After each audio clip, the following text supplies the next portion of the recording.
लगाव से लगाव छोड़ा जा सकता है। यदि हमारा श्री भगवान से लगाव हो जाए तो धन से लगाव, मकान से लगाव, परिवार से लगाव, इस शरीर से लगाव, सब छूट जाएगा। सब छूट। देह कुटुंब ते जाए, छूट सब ही विधि नातो।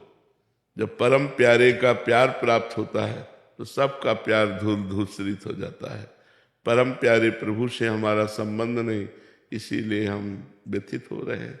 जो हमारा संबंध है उसे भूले हुए हैं, जो नहीं उसे स्वीकार किए हुए हैं। कितने भाई बंधु छोड़ दिए, कितने पत्नी पुत्र पति छोड़ दिए, अनेकों बार जन्म हुआ हमारा, कोई हमारा साथी नहीं, फिर अकेला। दुनिया में लाखों का मेला जुड़ा, हंसा जब जब उड़ा तो अकेला उड़ा। कोई साथी नहीं, कोई प्यार नहीं, अकेला यहाँ से जाना है। तो कम से कम अकेला जाना है तो अकेला बन तो जाऊं कुछ देर के लिए। अकेले हम हो नहीं पाते, हम कुछ न कुछ पकड़े रहते हैं। धन को, मकान को, परिवार को, रिश्ते को, नाते को, लोगों को, मित्र को पकड़े रहते हैं। हम भगवान को नहीं पकड़ते हैं। अगर भगवान को पकड़ लें तो सब पकड़ छूट जाए। भगवान से लगाव कर लें तो सबसे लगाव छूट जाए। भगवान से लगाव कैसे हो? भगवान का नाम जप करने से, भगवान की लीला कथा सुनने से, भगवान के भक्तों के संग से, गंदी आदतों के छोड़ने से हमारे हृदय में परम पवित्रता जागृत होती है। तब भगवान से लगाव होता है। अपवित्र हृदय का संसार से लगाव होता है और पवित्र हृदय का भगवान से लगाव होता है। अंदर देखो, चाह, जीने की चाह, भोगने की चाह, बड़े बनने की चाह, धन की चाह, मान की चाह, चाह यही माया है। और अचाह यही भगवत स्वरूप स्थिति है।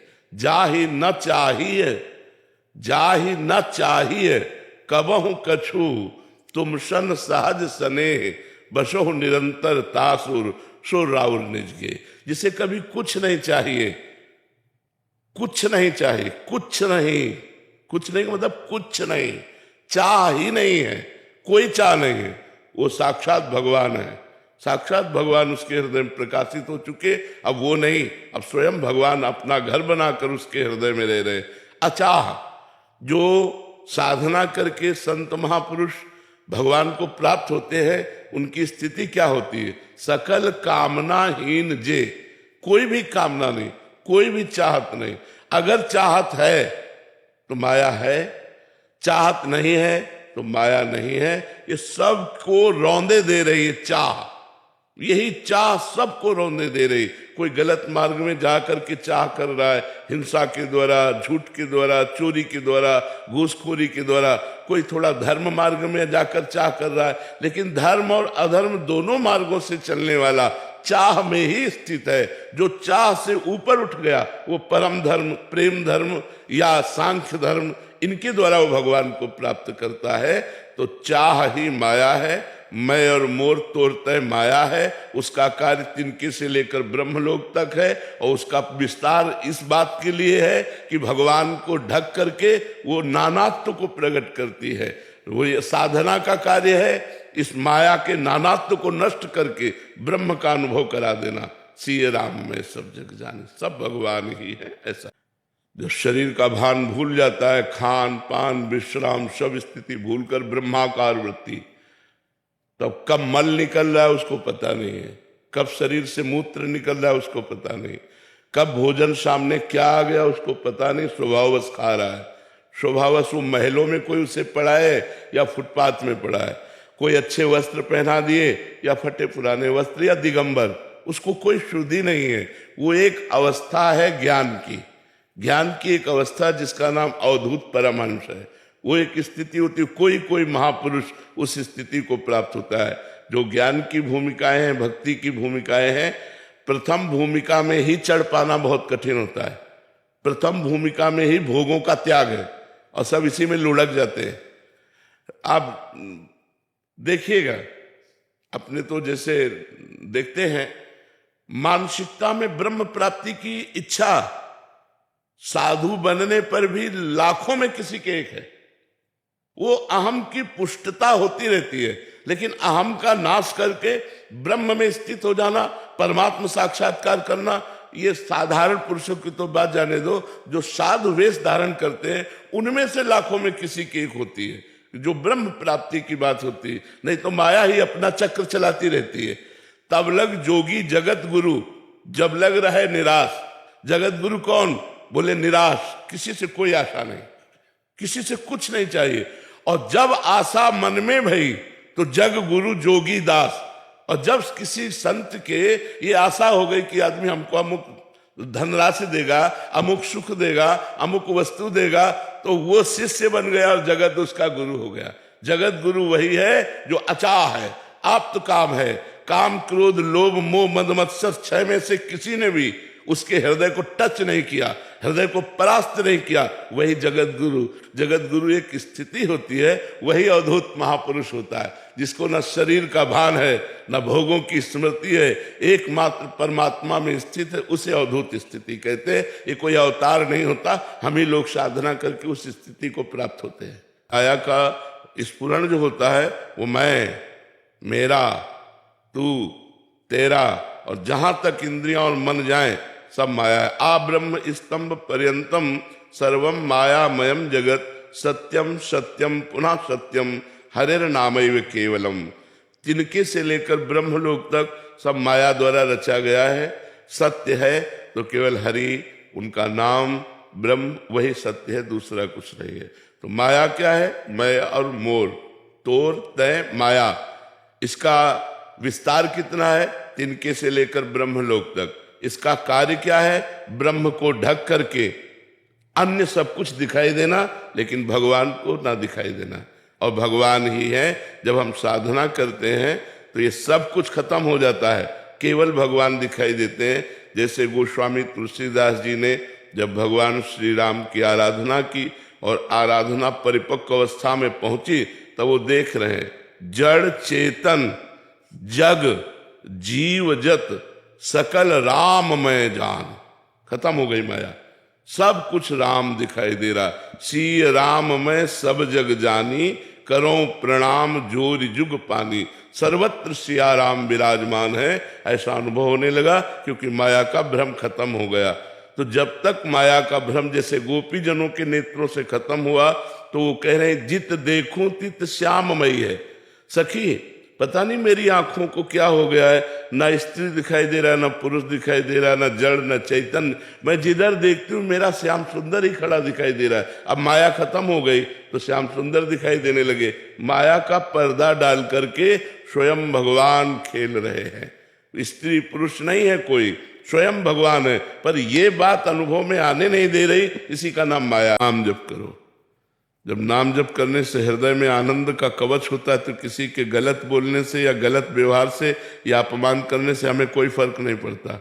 जब हमारा हृदय भगवान के आनंद से रहित होता है, तो जरा सा कोई सम्मान दे दिया तो खुश हो गए, अपमान कर दिया तो दुखी हो गए, स्तुति वचन प्रशंसा कर दी तो हम आनंदित हो गए, और जहाँ निंदा कर दी तो हम शोकित हो गए। तो ये हमारी स्थिति ठीक नहीं है। हमें भगवान के नाम बल से अपनी स्थिति को मजबूत बनाना है। किसी की प्रशंसा करने से हमें कोई फूलन नहीं। तुम्हारी बुद्धि है, प्रशंसा करो। कोई निंदा कर रहा है, हमें कोई दुख नहीं, तुम्हारी बुद्धि है, निंदा करो। हम तो जैसे हैं अपने श्री भगवान के हैं। जब ऐसी बात रहेगी तब आप दुख को सह पाएंगे। नहीं छोटी छोटी बातों में, निगेटिव विचारों में, प्रतिकूल व्यवहारों में आप दुखी होते रहेंगे। कब तक दुखी होते रहेंगे? मनुष्य जीवन दुख मिटाने के लिए हुआ है, दुखी होने के लिए थोड़ी मिला है। तो इसके लिए तपस्या करो, साधना करो, भगवान नाम जप करो, भगवान लीला कथा सुनो, जिससे तुम्हारे अंदर वो ज्ञान प्राप्त हो कि दुख और सुख में समान स्थिति बनी रहे। दुख सुखे समय कृत्वा लाभा लाभो जया जयो। लाभ और हानि में, जय और पराजय में, सुख और दुख में समान भाव, यही महात्मा का लक्षण है। तो महात्मा कोई वेशधारी को ही थोड़ी कहते हैं। महात्मा एक स्थिति होती है, वो आप भी धारण कर सकते हैं। जहां दुख सुख लाभ हानि द्वंद्वों का कोई प्रभाव नहीं पड़ता, वो महात्मा हृदय होता है। उसे आप आत्मनियंत्रण, आत्मा तो निर्विकार है, सच्चिदानंदमयी है, उसका नियंत्रण क्या अपने आप में वो स्थित है, वो किसी की गुलाम नहीं है। लेकिन आप अपने स्वरूप को भूलकर मन के गुलाम हो गए हैं, और मन नियंत्रण में नहीं है। और इंद्रिया नियंत्रण में नहीं। इसलिए मनमानी आचरण इंद्रियजन्य भोगों की प्रबलता के कारण हमसे होते रहते हैं। सीधा प्रश्न ये है। अब इसका उत्तर है कि जब तक हम साधना नहीं करेंगे तब तक हम मन को अपने वश में नहीं कर सकते। सीधी बात है, ये कोई खिलवाड़ नहीं मन को वश में करना। अगर मन को वश में करना है तो गुरु की शरण में जाओ, उनके द्वारा दिए हुए नाम मंत्र को निरंतर जपो, तो आप पहचानने लगोगे मन हमारा गया, गलत गया कि सही गया।